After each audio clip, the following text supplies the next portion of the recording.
Olá, estou aqui para compartilhar com vocês um estudo sobre o livro de Jó. O livro de Jó, a história de Jó, ela é bem conhecida pela grande maioria, dos cristãos, mas nós vamos tentar aqui chamar atenção para alguns pontos interessantes, alguns pontos que normalmente passam batido, sem a nossa percepção. Então, começando, vou começar lendo o texto base, que está no livro de Jó, Antigo Testamento, capítulo 1, versículo 1. Havia um homem na terra de Uz, cujo nome era Jó. Este homem era sincero, reto e temente a Deus, desviando-se do mal.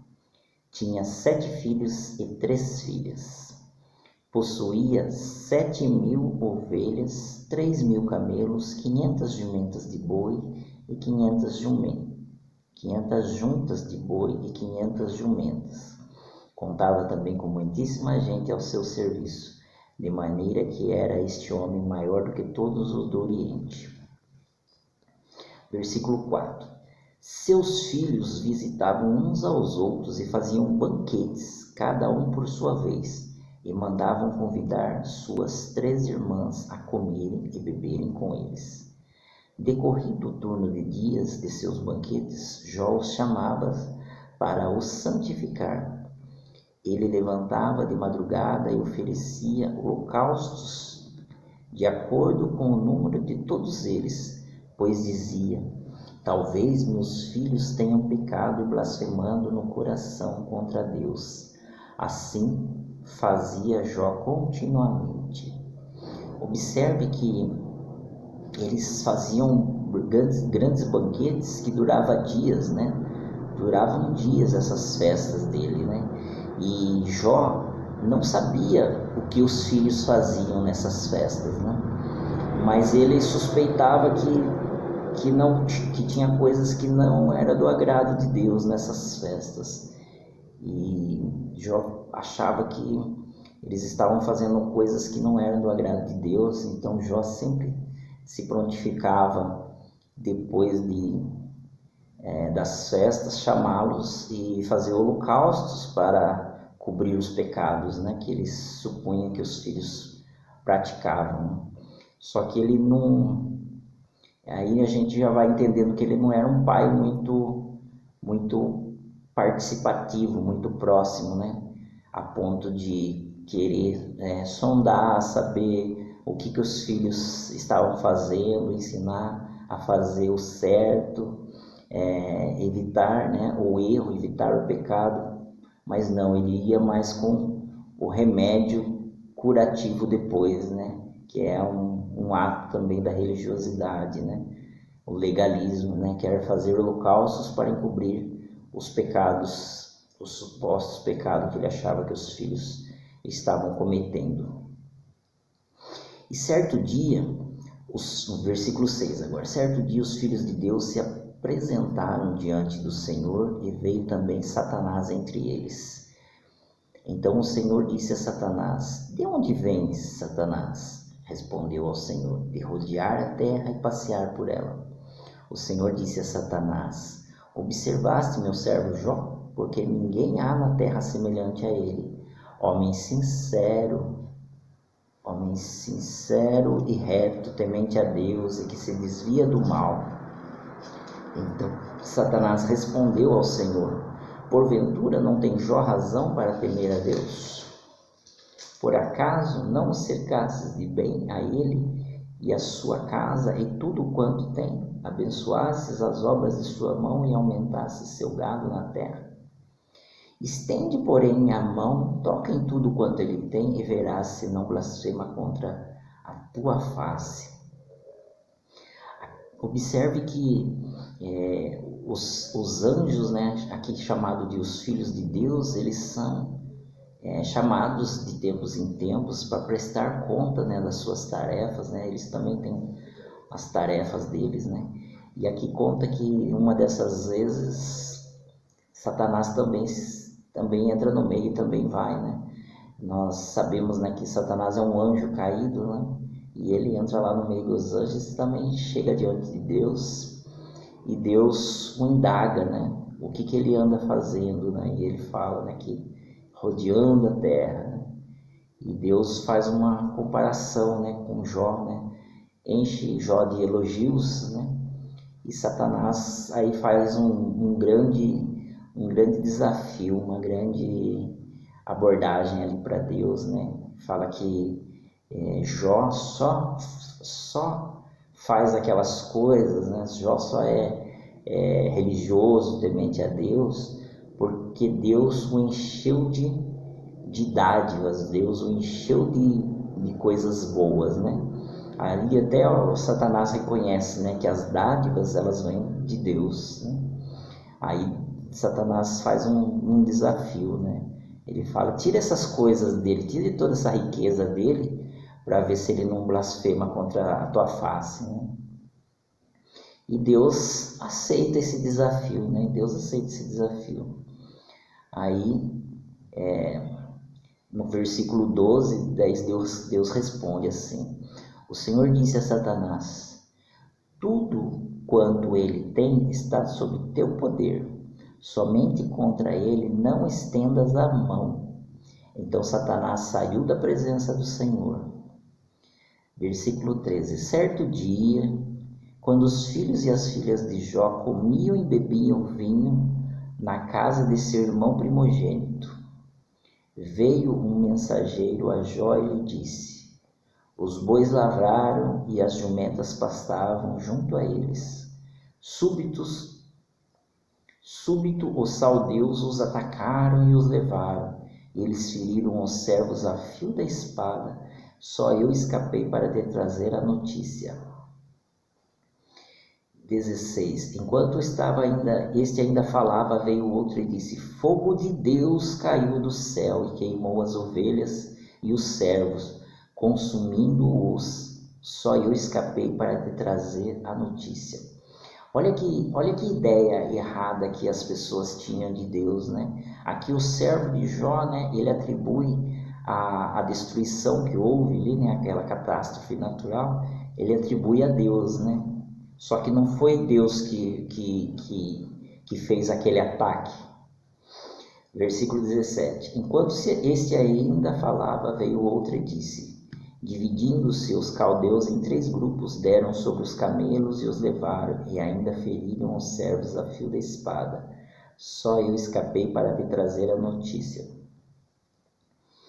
18. Enquanto este ainda falava, veio outro e disse: estando teus filhos e tuas filhas comendo e bebendo vinho na casa de seu irmão primogênito, um forte vento veio da além do deserto e deu nos 4 cantos da casa, e esta caiu sobre eles e morreram. Só eu escapei para te trazer a notícia.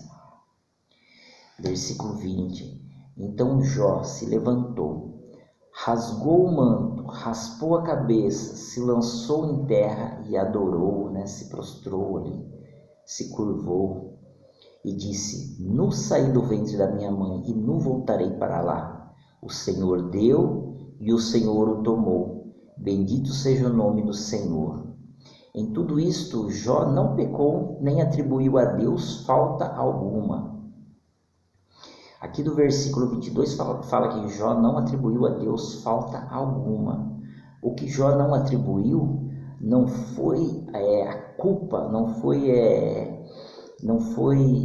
a sua revolta contra Deus, mas ele atribuiu como essas coisas, as tragédias que tinham acontecido na vida dele, ele nem cogitou ser algum ataque de Satanás, mas ele atribuiu a Deus. Ele fala que Deus deu e Deus tirou, que Deus enviou essas coisas, né? essas catástrofes na vida dele. Mas não é assim, né? Nós vemos no começo da história aqui que não foi Deus que fez, que provocou isso, né? Que foi Satanás. Deus apenas deu a permissão, porque Satanás ele precisa de permissão para tocar no Filho de Deus. Satanás não tem direito sobre as nossas vidas. Ele só pode fazer algo que lhe seja permitido, ou por Deus ou pelos nossos próprios iniquidades, pelas nossas próprias iniquidades, que acabamos daí dando liberdade, né, para Satanás agir. Capítulo 2. Outro dia, vindo os filhos de Deus apresentar-se perante o Senhor, veio também Satanás entre eles para apresentar-se perante o Senhor, né? Aí se passou um tempo, né? E mais uma vez os anjos se apresentavam lá diante de Deus e Satanás mais uma vez entra no meio. Então o Senhor disse a Satanás de novo, né? De onde vem, Satanás? Respondeu o Senhor. E ele responde, de rodear a terra e passear por ela. O Senhor disse a Satanás, observaste meu servo Jó? Porque ninguém há na terra semelhante a ele, homem sincero e reto, temente a Deus e que se desvia do mal. Ele ainda retém sua sinceridade, embora tu me houvesses incitado contra ele para o consumir sem causa. Observe que Deus mais uma vez elogia Jó, né? Faz todos aqueles elogios a Jó sem tirar, né, um ponto sequer, né? Sem tirar um item sequer, né? Nada foi alterado. Aí aí o Satanás retruca ali no versículo 4, capítulo 2, versículo 4. Então Satanás respondeu ao Senhor, pele por pele, tudo quanto o homem tem dará pela sua vida. Estende, porém, a mão, toca-lhe nos ossos e na carne, e verás se não blasfema contra ti na tua face. Aí, né, Satanás ali, né, não se dá como derrotado ainda, apesar de ter perdido, né, o primeiro desafio, mas ele instiga mais, né, para Deus permitir, né, que ele fosse mais fundo, né, nos ataques a Jó, né? E ele fala que o homem é capaz de blasfemar a Deus, que o homem é capaz de negar a Deus, de blasfemar a Deus na face dele, se a vida dele estiver em risco, se a vida deste homem estiver em risco, né? Ele está desafiando aí, né? Como sabemos algumas histórias, alguns casos, né? Dos mártires, né? Que foram colocados diante da morte, diante de armas letais, né? E onde os soldados o indagavam, os soldados os provocavam, né? Pedindo para que eles negassem a Cristo para sobreviver, para não ter a vida ceifada ali naquele momento, né? E a história conta, né, que muitos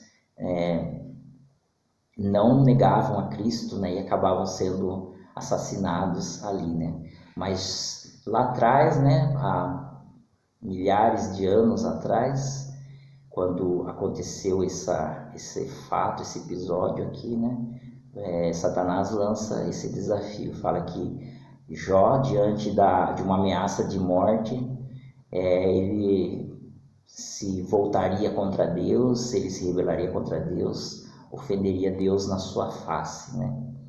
Aí vamos ver o que acontece em seguida, então, né? Versículo 6. O Senhor disse a Satanás, ele está sob teu poder, porém preserva-lhe a vida. Observe que Satanás tem um limite, né? Ele não pode ir além de onde Deus permite, né? Versículo 7. Então Satanás saiu da presença do Senhor e feriu Jó de uma chaga maligna, desde a planta do pé até o alto da cabeça, assentando no meio da cinza. Jó pegou um caco para se raspar. Então sua mulher lhe disse, ainda mantens tua sinceridade? Amaldiçoa Deus e morre. Queridos,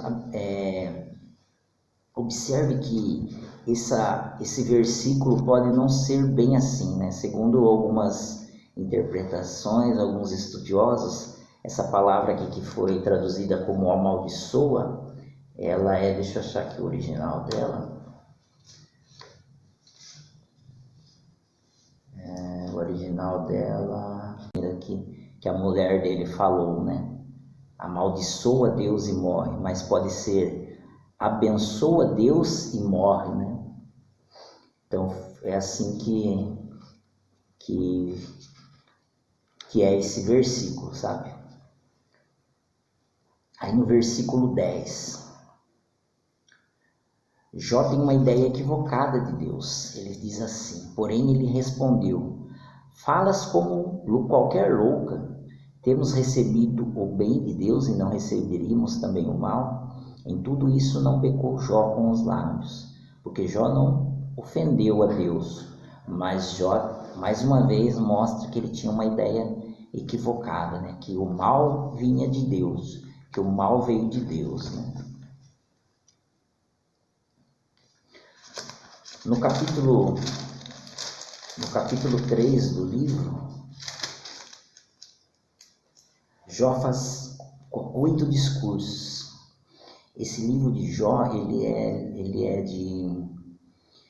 ele conta uma história, né? Ele é um livro histórico nos capítulos iniciais e no fim.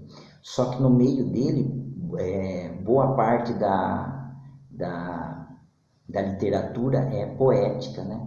E aqui começa a parte poética, capítulo 3. Então, nessa linguagem poética, Jó faz 8 discursos, né? Jó lamenta pelo seu nascimento, ele lamenta pela sua infância, ele lamenta pela vida. No capítulo 6, ele acusa Deus de ser seu inimigo, ora para que Deus o destrua. No capítulo 7, Jó acusa Deus de tratá-lo injustamente, né?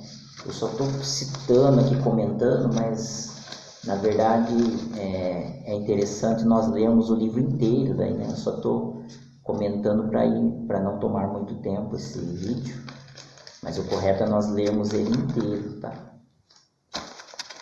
Aí a gente vai lá no capítulo 32, tá? Quase acabando a história. E o jovem Eliú entra na conversa. Ele, até o capítulo 37, ele faz 8 acusações contra Jó. Observe que no começo, né, nessa linguagem poética, Jó faz 8 discursos. O jovem Eliú entra na conversa e faz 8 acusações contra Jó. E acusa também os amigos de Jó e defende Deus. Aí a gente vai lá para o capítulo 38.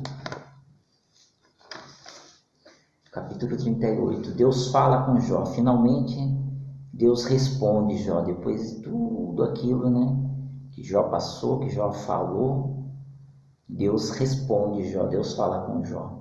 Capítulo 38, versículo de 1 a 3, diz assim: depois disso o Senhor respondeu a Jó de um redemoinho: quem é este que escurece o conselho com palavras sem conhecimento?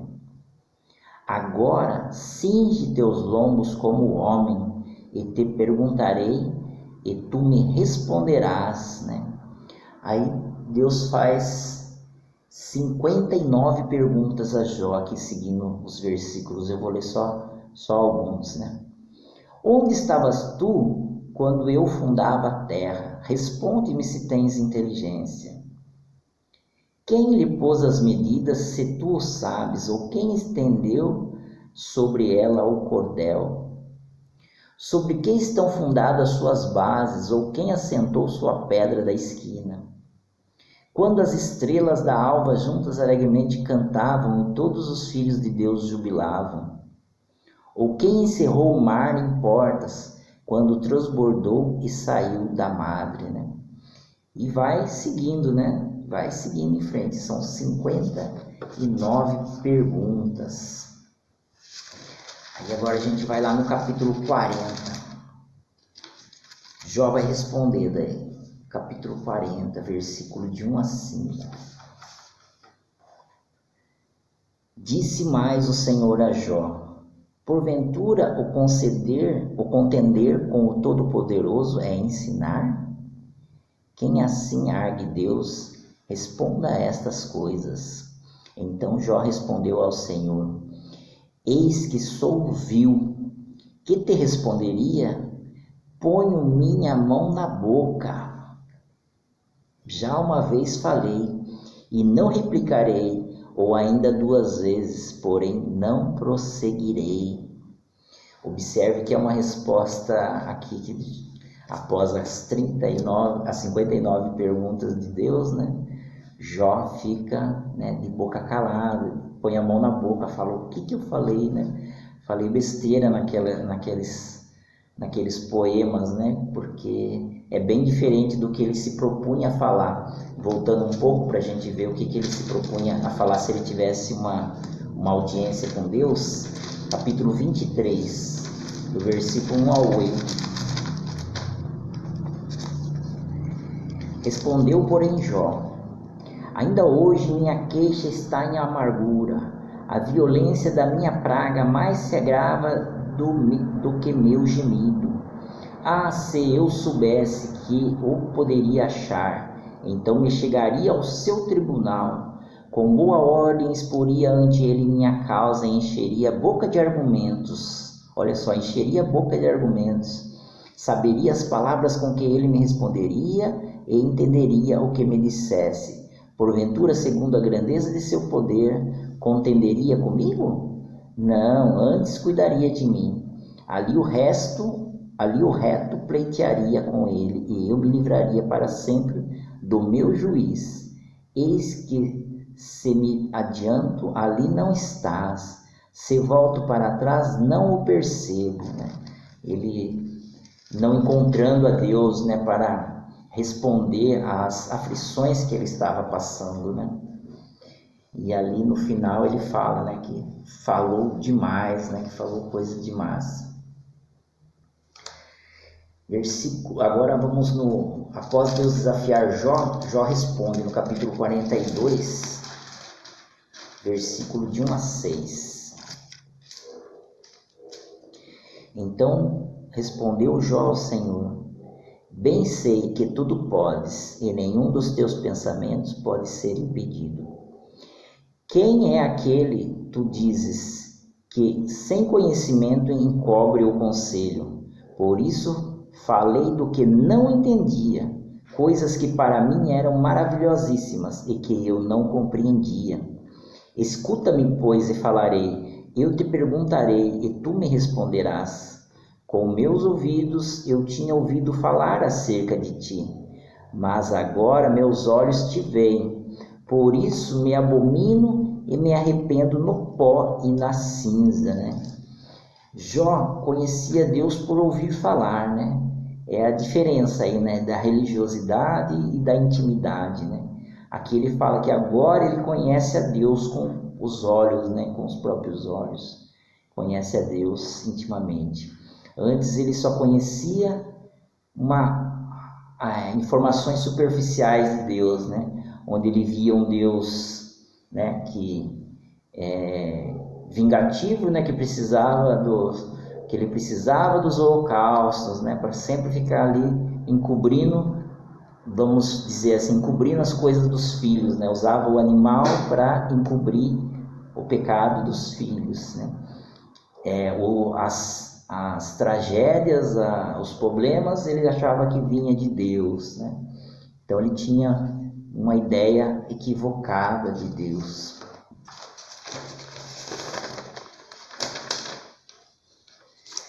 Depois, né, continuando, né, Deus fala com Elifas, né, que é um lá dos amigos de Jó, né?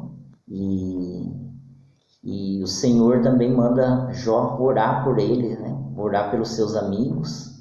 Só que esse benefício, essa tarefa, essa missão, né, de orar para os amigos dele, na verdade é Jó que está sendo tratado, né? Porque após ele perdoar, né, Deus faz uma restauração na vida dele, né? Então é outra coisa aqui que nós podemos aprender desse livro, né, que nós precisamos perdoar, né? Precisamos perdoar para as coisas se desenrolarem da nossa vida, né? E continuando a história, fala, né, que tudo que Jó tinha perdido foi dado em dobro, né? Todos os seus bens materiais, né? Exceto os filhos, não foi em dobro. Os filhos foi a mesma quantidade que ele tinha antes, né? Porque filhos, né, não é produto, né? Não é material, né? Não é objeto, né? Aí Jó teve de novo 7 filhos e 3 filhas, né? E essa é uma história aí fantástica, né? Fantástica de um homem de Deus, né? Que se relacionava com Deus, né? E de uma maneira assim, mais ou menos, né? Ali do jeito que ele entendia que era, né? Daquele lado mais assim da religiosidade, né? E depois passa por uma grande tragédia, né? Onde ele é atacado, né? Por Satanás, né? Satanás sente inveja, sente ciúmes e o ataca, né? Mas Jó passa por uma grande experiência, né? O melhor de tudo isso foi ele conhecer Deus intimamente após, né? Essas tragédias que aconteceram com os filhos dele, né? É meio um pouco complicado de a gente entender, porque elas não são muito claras como que eram as coisas, né? Mas alguns estudiosos falam, né? Acreditam que aquelas festas que os filhos de Jó faziam, onde eles faziam banquetes que duravam dias, convidavam suas irmãs, né? Bebiam vinho, e Jó não sabia o que eles faziam, mas desconfiava que tinham pecado.